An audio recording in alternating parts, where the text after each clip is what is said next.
Whether you're a fan of it or not, the original Halo series has become one of the most popular and influential first-person shooters of all time.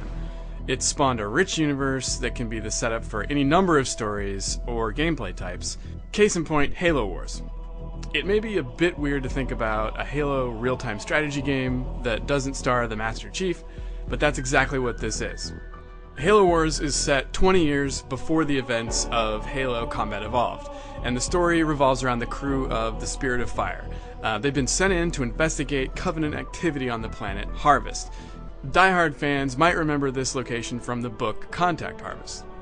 I don't want to spoil any of the details, but the story is not quite up to Bungie standards. It's not bad, but the characters are sort of your standard cardboard cutouts, and it's missing that certain magic from previous Halo games. However, I should say that the FMV cutscenes are very well produced. They're some of the best that I've seen on the Xbox 360 in recent memory. And this is where Halo Wars really shines. The presentation is amazing. Everything from the menus, to the music, to the skulls, to the connection to the Halo universe really nails it. This is not some cheap Halo knockoff or cash-in. Ensemble put a lot of love into this game, and it shows. The graphics are pretty, and even if you just casually glance at the screen, you'll know this is a Halo game. Overall, the design philosophy is also very Halo-like. Ensemble's goal here was to build a console RTS from the ground up that's very accessible. If you're scared off by micromanagement, you'll probably like this approach.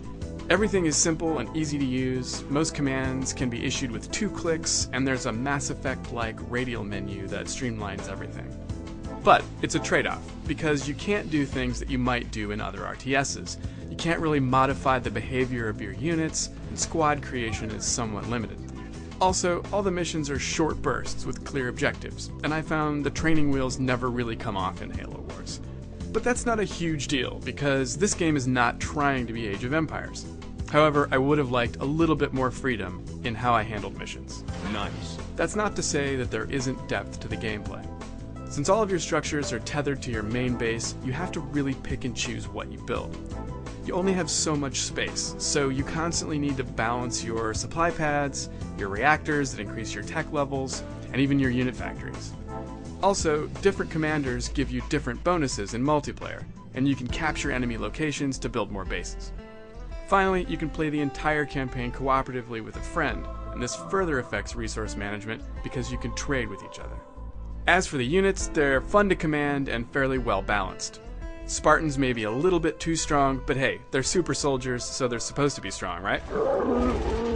All the units you know and love from Halo are here, and there are new units that you don't even know you love yet. I can't tell you how satisfying it is to drop 9 ODST squads all at once. However, you will find that some of the bigger units like the Scorpion tanks have some pathfinding issues. Like the FPS Halos, multiplayer is a really big draw here.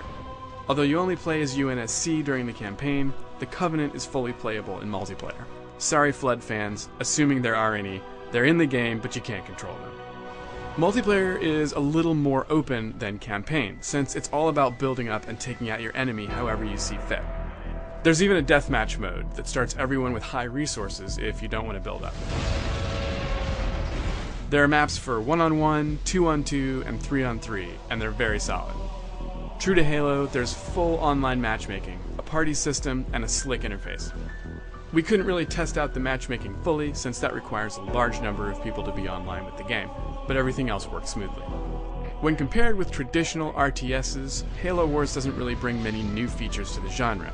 However, as a console RTS, it presents a new approach that's really fun to play. Sadly, this is also Ensemble Studios' last project, but it's a great parting gift for all Halo fans and fans of the studio. For the full written review, head over to IGN.com.